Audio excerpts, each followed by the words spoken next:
విజయవాడ దుర్గమ్మ చరిత్ర. తల్లి మహిమలు. విజయవాడ అనే పేరు వినగానే మనందరికీ టక్కున గుర్తొచ్చేది ఈ దుర్గామాతే. కృష్ణానది తీరాన వెలిసిన ఈ అమ్మవారు భక్తులందరి కోరికలను తీర్చే కొంగు బంగారంగా ప్రసిద్ధిగాంచినది. కలకత్తా, చెన్నై నగరాలకు సరిగ్గా నడుమున ఉన్న ఈ నగరంలో అమ్మవారి ఆలయం ఉంది. అంతేకాదు, దక్షిణ మధ్య రైల్వేలో అతిపెద్ద జంక్షన్లో విజయవాడ ఒకటి. దసరా నవరాత్రుల వేడుకలను విజయవాడలో ఘనంగా నిర్వహిస్తారు.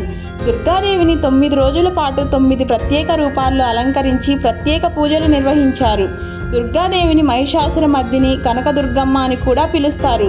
అసలు అమ్మవారికి ఈ పేరు ఎలా వచ్చాయో, విజయవాడ కనకదుర్గమ్మ ఆవిర్భావం, కనకదుర్గమ్మ ఆలయాన్ని ఎవరు నిర్మించారు, ఎప్పుడు నిర్మించారు, అమ్మవారు వెలిసిన కొండకు ఇంద్రకీలాద్రి అనే పేరు ఎలా వచ్చిందో, అలాగే దుర్గాదేవి మహిమలు గురించి ఆసక్తికరమైన విషయాలను స్టెప్ బై స్టెప్ వెరీ డీటెయిల్గా ఇప్పుడు ఈ వీడియోలో తెలుసుకుందాం. ఈ వీడియో అయితే చాలా ఇంట్రెస్టింగ్గా ఉంటుంది. సో వీడియోని ఎక్కడ స్కిప్ చేయకుండా ఎండ్ వరకు చూడండి. అలాగే ఒక లైక్ అయితే కొట్టండి. మీరు కొట్టే ఈ లైక్ మాకు ఎంకరేజ్మెంట్గా ఉంటుంది. సో ఇక లేట్ చేయకుండా టాపిక్లోకి వెళ్దామా? పురాణాల ప్రకారం పూర్వకాలంలో రాంబుడు అనే ఒక దానవుడు, అతని సోదరుడు కారంబుడు అనే మరో దానవుడు ఉండేవారు. వీరిద్దరు చాలా బలవంతులు, దైత్యకులలో ప్రసిద్ధులు. వారి శక్తి పరాక్రమాలను ఇంకా పెంచుకోవడానికి వారు గాఢమైన తపస్సు ప్రారంభించారు. కారంబుడు యమునా నదిలో నిలబడి నీటిలో తపస్సు చేస్తాడు. రాంబుడు భూమిపై యాగం చేస్తూ తపస్సు చేస్తాడు. దేవతలంతా వీరు తపస్సుతో భయాందోళన చెందుతారు. ఇద్దరు వరాలు పొంది మరింత బలవంతులైతే మళ్ళీ రాక్షస శక్తి పెరిగి లోకాలన్నిటిని వేధిస్తారు అని ఆలోచించారు. అప్పుడు ఇంద్రుడు త్వరపడి యమునా నదిలోని కారంబుడు దగ్గరికి ముసలి రూపంలో వచ్చి కారంబుడిని హతమరుస్తాడు. కారంబుడు అక్కడికక్కడే మరణిస్తాడు. రాముడు దీనిని గమనించి కోపంతో రగిలిపోతాడు. నా తమ్ముడు లేనిదే నేను ఎందుకు, నా ఈ తపస్సు ఎందుకు అని తను కూడా అగ్నియాగంలోకి దూకి, ఇప్పుడు నేను మరణిస్తాను, కానీ నా చెమట బిందువుల నుండి పుట్టినవాడు ఈ లోకానికి అజేయుడవుతాడు అని ప్రతిజ్ఞ చేశాడు. అలా అగ్నిలో ప్రవేశించి రాముడు చెమట బిందువులను అగ్నిదేవుడు స్వీకరిస్తాడు. ఆ తర్వాత ఈ చెమట బిందువుల నుండి మహారాక్షసుడు అనే మహిషాసురుడు పుడతాడు. అప్పుడు ఆ మహిషాసురుడు అఘోరంగా తపస్సు చేసి తనకు ఒక మగాడి చేతిలో మరణం ఉండకూడదు అని బ్రహ్మదేవుణ్ణి ప్రసన్నం చేసి ఈ వరాన్ని పొందుతాడు. ఇంకా మహిషాసురుడు తాను మృత్యుంజయుడని ముల్లోకాలను వణికించాడు. దేవతలతో భయానకమైన యుద్ధాలు చేశాడు. ప్రపంచ సృష్టి నుంచి ఇంతవరకు దేవతలు రాక్షసుల మధ్య యుద్ధాలు జరుగుతూనే ఉన్నాయి. ధర్మాన్ని కాపాడటమే దేవతలకు ముఖ్య ధ్యేయం. అదేవిధంగా అధర్మాన్ని నాశనం చేయడమే దైవశక్తి లక్ష్యం. ఈ క్రమంలోనే దుర్గాదేవి ఆవిర్భవించింది. మహిషాసురుడికి ఆ వరం వల్ల అతని అహంకారం మరింత పెరిగింది. దేవతలను అతను ఓడించి స్వర్గాన్ని ఆక్రమించాడు. దేవతలను భూమిపైకి తరిమేశాడు. కానీ అతనికి తెలియదు, తను పొందిన ఈ వరం వల్ల అతి శక్తివంతమైన ఒక శక్తి స్వరూపం ఆవిర్భవించి అతన్ని హతమరుస్తుంది అని. దుర్గాదేవి ఆవిర్భావం. ఇక మహిషాసురుడు పెట్టే వేధింపులు తట్టుకోలేక దేవతలంతా కలిసి బ్రహ్మ, విష్ణు, మహేశ్వర్ల దగ్గరకు వచ్చి మొరపెట్టుకుంటారు. మహిషాసురుని దుర్మార్గం పెరిగిపోతుంది, మేము అతని వేధింపులు తట్టుకోలేకపోతున్నాం, దయచేసి రక్షించండి అని కోరుతారు. అప్పుడు మహాశక్తులన్నీ ఒక చోట కలిశాయి.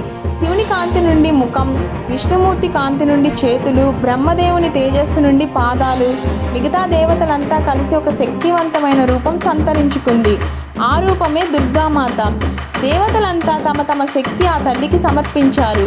శివుడు త్రిశూలం, విష్ణుమూర్తి సుదర్శన చక్రం, వాయుదేవుడు ధనస్సు బాణాలు, అగ్నిదేవుడు శక్తి, ఇంద్రుడు వజ్రాయుధం, కుబేరుడు గద, వరుణుడు శంఖము, యముడు దండము, హిమవంతుడు సింహవాహనం ఇచ్చారు. ఇంకా అనేక ఆయుధాలు అమ్మ చేతిలో మెరిసిపోయాయి. దుర్గాదేవి రూపవర్ణన. దుర్గాదేవి సింహవాహిని, సింహం పైన అసీనమై ప్రకాశించింది. ఆ తల్లి రూపం అత్యంత కాంతిగా మెరిసింది. ఆమె శరీరం బంగారు రంగులో మెరిసిపోతూ దివ్య కాంతిని వెదజల్లింది. దుర్గాదేవి తన అష్టభుజాలతో ప్రతి ఒక్క చేతిలో ఒక దేవుడు ప్రసాదించిన దివ్యాయుధం ఉంది. ఆమె కళ్ళు ఎర్రటి అగ్ని తామర పువ్వుల్లా మిలమిల మెరిసిపోతూ శత్రువులను భయభ్రాంతులకు గురి చేసేలా ఉన్నాయి. ఆమె నుదుటిపైన ప్రకాశించే ఎర్రటి చంద్రకళ ఉంది. ఆ తల్లి ముఖం ఒకవైపు సామ్యభావం, మరోవైపు ఉగ్రరూపం కనిపిస్తుంది.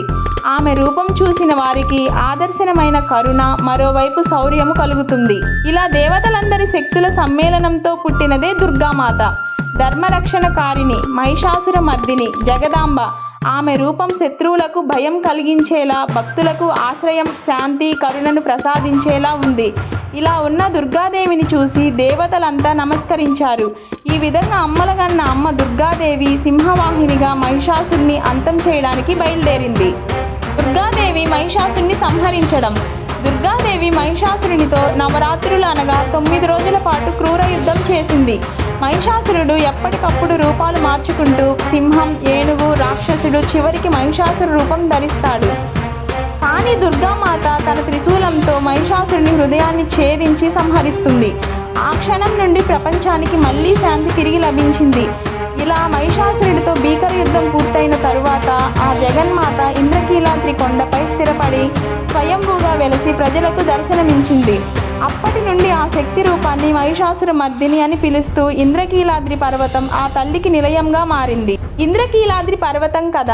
ఇంద్రకీలాద్రి గురించి పురాణాల ప్రకారం కొన్ని కథలు ప్రచారంలో ఉన్నాయి. అవేంటో ఇప్పుడు మనం 1 by 1 తెలుసుకుందాం. పూర్వం ఒకప్పుడు కీలకుడు అనే ఒక గొప్ప తపస్వి ఉన్నాడు. ఆయన ఎంత భక్తి శ్రద్ధలతో పరమేశ్వరుని ఆరాధిస్తూ హిమాలయాలు, వింధ్య పర్వతాలు, నీలగిరులు మొదలైన శిఖరాలలో వేద మంత్ర జపంతో తపస్సు చేశారు. ఆయన తపస్సులో సర్వలోకాలు కంపించిపోయాయి. అప్పుడు ఇంద్రుడు భయపడిపోయాడు. ఈ కీలకుడు మహాతపస్సు చేస్తూ నా ఇంద్ర పదవిని చేజిక్కించుకుంటాడేమో అనే భయంతో దివ్యలోకానికి వెళ్ళి మహాదేవుణ్ణి ప్రార్థించాడు. ఆ భక్తుడి నిశ్చలతకు శివుడు సంతోషించాడు. కానీ ఇంద్రుడు తన రాజ్య భయం వల్ల మహాదేవుణ్ణి వేడుకోవడంతో శివుడు కీలకుడి తపస్సును కొంతమేరకు నిరోధించాలని నిర్ణయించాడు. అప్పుడు ఆయన కీలకుడి శరీరాన్ని ఒక రాయిగా మార్చాడు. ఆ రాయి రూపంలో కీలకుడు కింద పడిపోయాడు. ఆ తర్వాత ఇంద్రుడు తన వజ్రాయుధాన్ని ఆ రాయి మీద ప్రతిష్ఠించాడు. అందువల్ల ఆ పర్వతంను ఇంద్రకీలాద్రి అని పిలవడం స్టార్ట్ అయింది. దుర్గాదేవి మహిషాసుని సంహరించిన తరువాత ఇంద్రకీలాద్రి పైన వెలిసి భూలోకంలో ధర్మ విజయం సాధించిందని సూచిస్తూ ఆ స్థలాన్ని విజయవాటిక అని పిలిచేవారు. తర్వాత అది విజయవాడగా మారిందంట. మరొక కథనం ప్రకారం విజయవాడ దుర్గమ్మ ఆలయాన్ని అర్జునుడు నిర్మించినట్లు తెలుస్తుంది. పాండవులను అర్జునుడు ఇంద్రకీలాద్రి దగ్గర తపస్సు చేసి పరమేశ్వరుడి నుండి పశుపతి అస్త్రాన్ని పొందాడు. తను చేసే యుద్ధంలో విజయం సాధించాలని ఆ పరమేశ్వరుని కోరతాడు. అందుకే ఈ ఊరికి విజయవాడగా పేరు వచ్చింది. దక్షిణ భారతదేశంలో ప్రముఖ ఆలయాల్లో ఒకటైన దుర్గా మల్లేశ్వర ఆలయాన్ని 8వ శతాబ్దంలో నిర్మించినట్లుగా కొన్ని ఆధారాలున్నాయి. అయితే ఈ ఆలయం నిర్మాణానికి సంబంధించి మరికొన్ని కథలు కూడా ప్రాచుర్యంలో ఉన్నాయి. విజయవాడ దుర్గమ్మకు కనకదుర్గగా పేరు రావటం.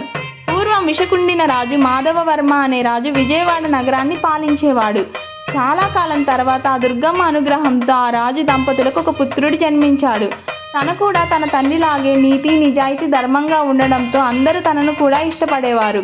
అయితే ఓ రోజు రాకుమారుడు ఒక పెంకి గుర్రంతో కూడిన రథంలో బయలుదేరాడు. అయితే దాన్ని అదుపు చేయడం అంత సులభం కాదు. అది చాలా పొగరబోతు గుర్రం. దీంతో రాజు, భటులు హెచ్చరికలు చేస్తూ వీధుల్లో పరుగులు తీశారు. అయితే అక్కడే ఉన్న బాలుడు ఆటల్లో మునిగిపోవడంతో తనకు వారి మాటలు వినిపించలేదు.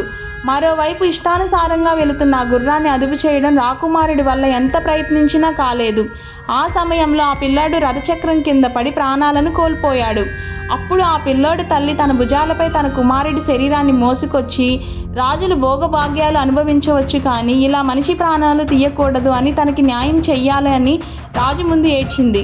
అప్పుడు మాధవవర్మ ఈ నేరానికి తగిన శిక్ష ఏంటో చెప్పాలి అని న్యాయాధికారులను కోరతాడు. వారంతా చాలాసేపు చర్చించి మరణ శిక్ష అని చెప్తారు. అయితే రాకుమారుడు కావాలని తప్పు చేయలేదు. తప్పించేందుకు ప్రయత్నించినా ఫలితం లేకపోయింది. కాబట్టి శిక్షను తగ్గించవచ్చు అని చెప్తారు. అయితే రాజు మాధవవర్మ దానికి ఒప్పుకోలేదు. న్యాయం ఎవరికైనా ఒకేలాగా సరిగ్గా ఉండాలి అని తన కుమారుడికి మరణ శిక్ష విధించాడు. అయితే సింహాసనం దిగిన వెంటనే మాధవవర్మ తండ్రిగా బోరున విలిపించాడు. అప్పటికే శిక్ష అమలు జరిగిపోయింది. మాధవవర్మ ధర్మనిష్టకు సంతోషించిన దుర్గమ్మ అటు మరణించిన ఆ బాలుణ్ణి, ఇటు రాకుమారుణ్ణి ఇద్దరిని బ్రతికించింది. అంతేకాదు కనక వర్షం కురిపించింది. అప్పటి నుంచి ఆమెను కనకదుర్గమ్మ అని పిలుస్తున్నారు. ఈ వాస్తవ కథకు సంబంధించిన శాసనాలు కూడా ఉన్నాయంట. మరో కథనం ప్రకారం కృతాయుగంలో దుర్గాదేవి అసురుని సంహరించి వస్తానని తన మహాభక్తుడైన కీలుడికి చెప్పి మాయమవుతుంది. అప్పటి నుండి కీలుడు పర్వత రూపంలో ఉండి అమ్మవారి కోసం ఎదురు చూస్తాడు. కొంతకాలం తర్వాత మహిషాసుని వధించి కీలుడికి ఇచ్చిన కోరిక మేరకు దుర్గమ్మ మహిషాసుర మర్దిని రూపంలో ఇంద్రకీలాద్రిపై వెలిసినట్టు శాస్త్రాల ద్వారా తెలుస్తుంది. అనాదిగా ఇంద్రాద్రి దేవతలందరూ కీలాద్రికి వచ్చి దుర్గామాతను పూజించడం వల్ల ఈ పర్వతానికి ఇంద్రకీలాద్రి అని పేరు వచ్చింది. అమ్మవారు ఇక్కడ కనకవర్షం శోభితురాలుగా ఉంది కాబట్టి కనకదుర్గగా పిలుస్తారంట. దుర్గమ్మ తల్లి ఇప్పుడు ఉన్నట్లు శాంతి రూపంగా పూర్వం ఉండేది కాదు.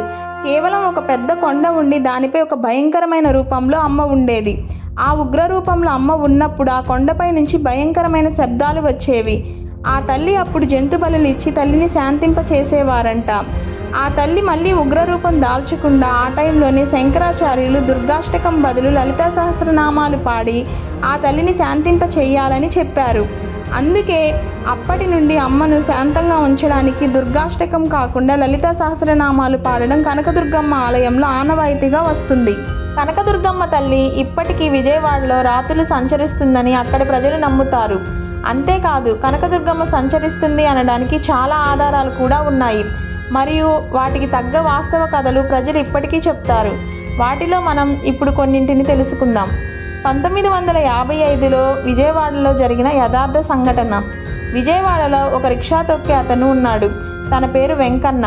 అతను ఒక సినిమా హాల్ దగ్గర ఎవరైనా వస్తారేమో ఎక్కించుకెళ్దామని అక్కడ ఉన్నాడు. ఇంతలో ఒక పెద్దావిడ వచ్చింది. నుదుటిన పెద్ద ఎర్రటి బొట్టు, ఎర్రటి చీర, తలకి పూలు, చేతి నిండా గాజులతో వచ్చి రిక్షా ఎక్కింది. ఆమె కనకదుర్గమ్మ గుడి దగ్గరకు తీసుకెళ్ళు అని వెంకన్నకు చెప్పింది. అలా వెళుతూ ఆవిడ వెంకన్నను, బాబు సమయం 12 అయింది కదా, దుర్గమ్మ విజయవాడలో వీధుల్లో సంచరిస్తూ ఉంటుంది కదా, నీకు భయం లేదా అని అడిగింది. అప్పుడు వెంకన్న తల్లి దగ్గర బిడ్డకు భయం ఎందుకమ్మా అని చెప్పాడు. అంతలో దుర్గమ్మ గుడి దగ్గరకు రాగానే నువ్వు ఇక ఇంటికి వెళ్ళమ్మా అని అడుగుతాడు. కానీ వెనక నుండి సమాధానం లేదు. తిరిగి చూస్తే రిక్షాలో ఆమె లేదు. వెంకన్న అటు ఇటు చూశాడు. ఆ పెద్దావిడ దుర్గమ్మ గుడి మెట్లెక్కుతుంది. అప్పుడు వెంకన్న డబ్బులు ఇవ్వకుండా వెళ్ళిపోతున్నావేంటమ్మా అని అడగగా తలపాక కింద పెట్టాను చూడు అని అంటుంది. వెంకన్న తలపాగా తీసి చూస్తే దానిలో 10 రూపాయలు, ఒక బంగారపు గాజు ఉంటుంది. అప్పుడు అర్థమవుతుంది తన రిక్షా ఎక్కింది ఎవరో కాదు, అమ్మలగన్న అమ్మ కనకదుర్గమ్మ అని. ఈ విషయం ఇప్పటికీ ఆంధ్రకేసరి పత్రికలో ఫోటోతో సహా వేశారు. ఆ తల్లి కథలు చెప్పుకుంటూ పోతే 1 కాదు 2 కాదు ఇంకెన్నో ఉన్నాయి. ఆ అమ్మే ఈనాటికి మనల్ని కాపాడుతుంది. విజయవాడ కనకదుర్గమ్మ ముక్కు పుడకను కృష్ణమ్మ వచ్చి తాకినప్పుడు ఈ కలియుగం అంతమవుతుందని బ్రహ్మంగారు కాలజ్ఞానంలో రాశారు. ఇంకా కలియుగ అంతానికి 43,02,000 సంవత్సరాల సమయం ఉంది. అప్పటి వరకు ఈ అమ్మ మనల్ని కాపాడుతూనే ఉంటుంది. ప్రపంచం మొత్తం మీద 51 శక్తిపీఠాలున్నాయి. వాటిలో ఒకటి మన విజయవాడ కనకదుర్గమ్మ ఆలయం. ఇది మన ఇండియాలోని ఆంధ్రప్రదేశ్లో ఉండడం మన అదృష్టం. ఐ హోప్ విజయవాడ కనకదుర్గమ్మ గురించి పూర్తిగా ఇప్పుడు తెలుసుకున్నారని భావిస్తున్నాను. ఈ వీడియో మీకు నచ్చినట్లయితే మీ ఫ్యామిలీ అండ్ ఫ్రెండ్స్కి షేర్ చేయండి. అలాగే ఈ వీడియోలో మీకు నచ్చిన అంశం ఏమిటో కామెంట్ చేయండి. అలాగే ప్లీజ్ సబ్స్క్రైబ్ చేయండి.